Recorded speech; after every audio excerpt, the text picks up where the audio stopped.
जय हिंद मित्रांनो, स्वागत करतोय तुम्हा सगळ्यांचं माझ्या यूट्यूब चॅनलवरती.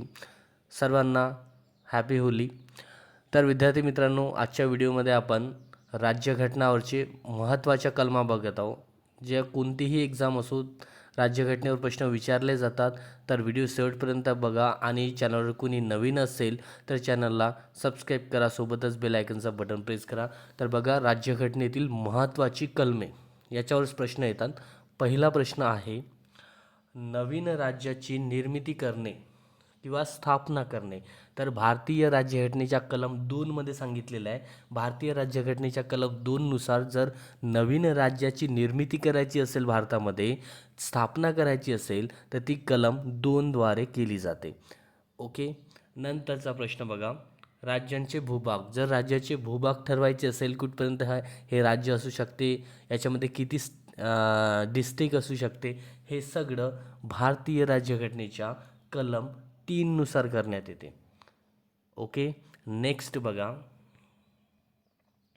त्यानंतर आहे, कायद्यासमोर सर्व व्यक्ती समान आहे. हे सगळे जे कलम आहे ते महत्त्वाचे कलम आहे, एक्झाममध्ये वारंवार विचारलेली कलम आहे. तर ही कलम जर केली तर याच्यातूनच प्रश्न येतात. कायद्यासमोर सर्व व्यक्ती समान आहेत. भारतीय राज्यघटनेच्या कोणत्या कलमामध्ये सांगितलं आहे? तर कलम नंबर 14 मध्ये. कलम 14 मध्ये कोणतीही व्यक्ती असो, ती गरीब असो, श्रीमंत असो, कोणत्याही जातीची असो, धर्माची असो, पंथाची असो, कायद्यासमोर सर्व व्यक्ती ही समान राहील. ठीक आहे. कलम 14 मध्ये सांगितलेलं आहे. त्यानंतर बघा, अस्पृश्यता पाडण्यास बंदी. कुणालाही कोणत्याही जाती, जे त्यांची जात आहे त्या जातीवरून चिडवता येणार नाही. कोणालाही कोणतीही जात स्वीकारण्याचा अधिकार आहे, भारतीय राज्यघटनेने दिलेला आहे. तर अस्पृश्यता पाळण्यास बंदी भारतीय राज्यघटनेच्या कलम 17 मध्ये सांगितलेला आहे.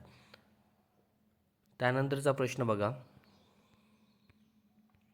नंतर आहे, भारतरत्न व पद्मभूषण पुरस्कार संबंधित कलम.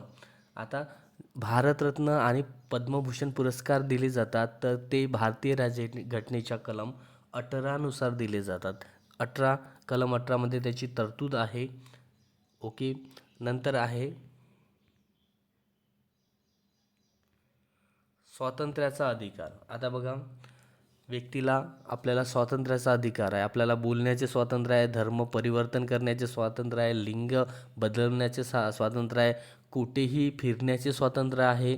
तर हे सर्व स्वातंत्र्य आपल्याला भारतीय राज्यघटनेने दिले आहे आणि याचा उल्लेख भारतीय राज्यघटनेच्या कलम 19 मध्ये दिला आहे.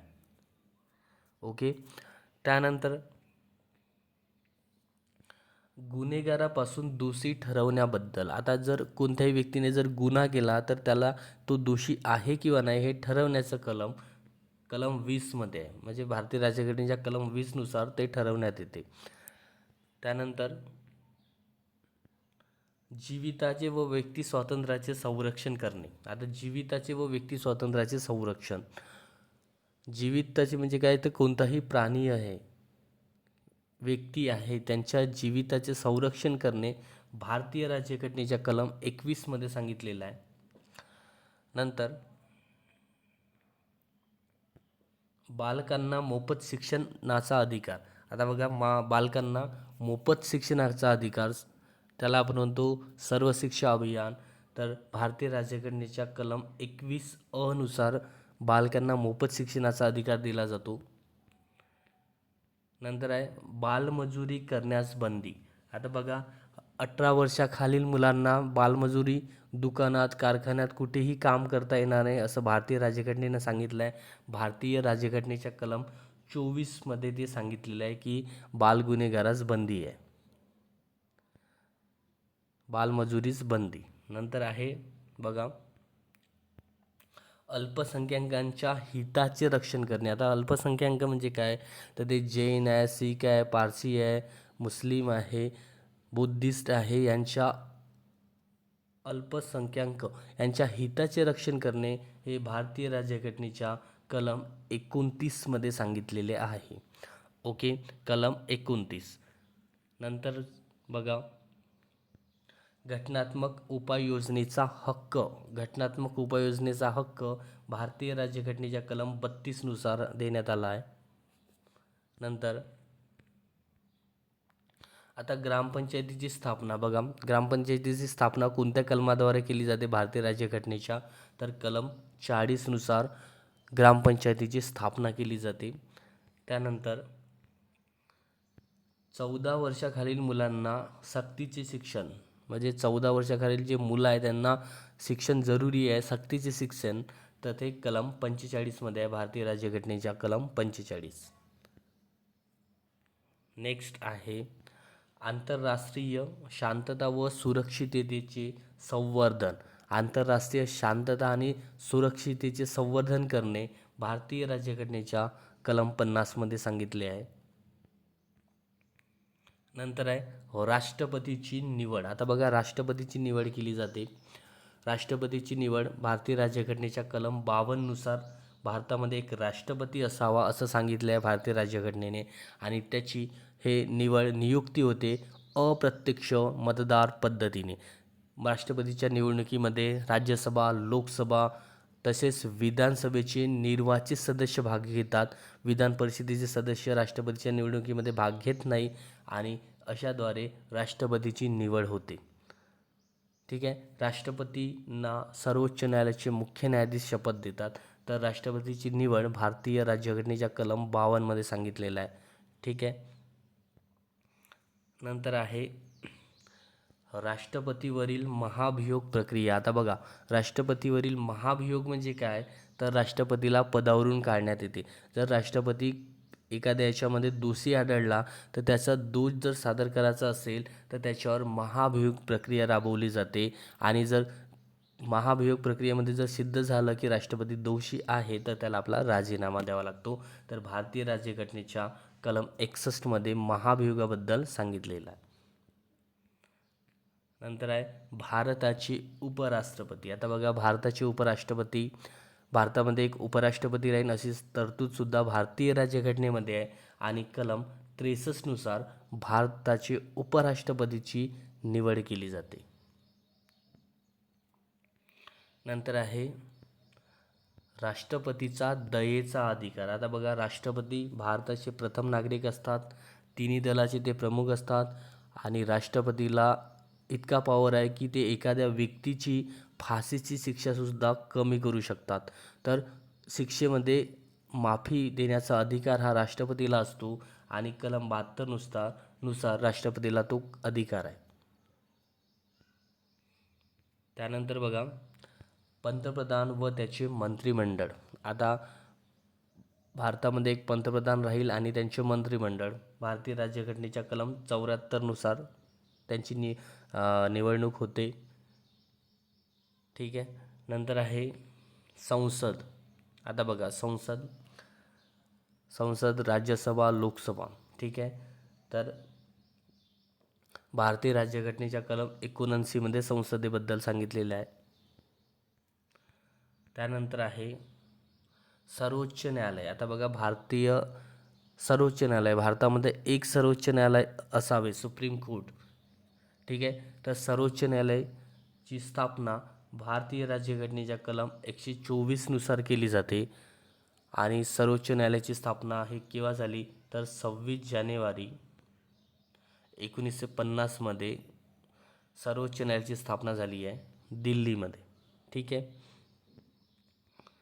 त्यानंतर आहे सर्वोच्च न्यायालय एक अभिलेख न्यायालय आहे असं म्हटले जाते. सर्वोच्च न्यायालय एक अभिलेख न्यायालय आहे. भारतीय राज्यघटनेच्या कलम 29 नुसार ते म्हटलं जाते.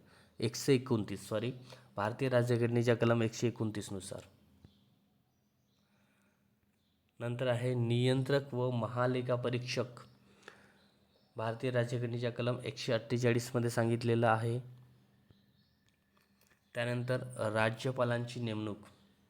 आता बघा, प्रत्येक राज्यामध्ये एक राज्यपाल राहील अशी तरतूद भारतीय राज्यघटनेमध्ये सांगितली आहे, आणि राज्यपालांची नेमणूक ही भारतीय राज्यघटनेच्या कलम 155 नुसार केली जाते. सध्या महाराष्ट्राचे राज्यपाल कोण आहे? तर आचार्य देवव्रत.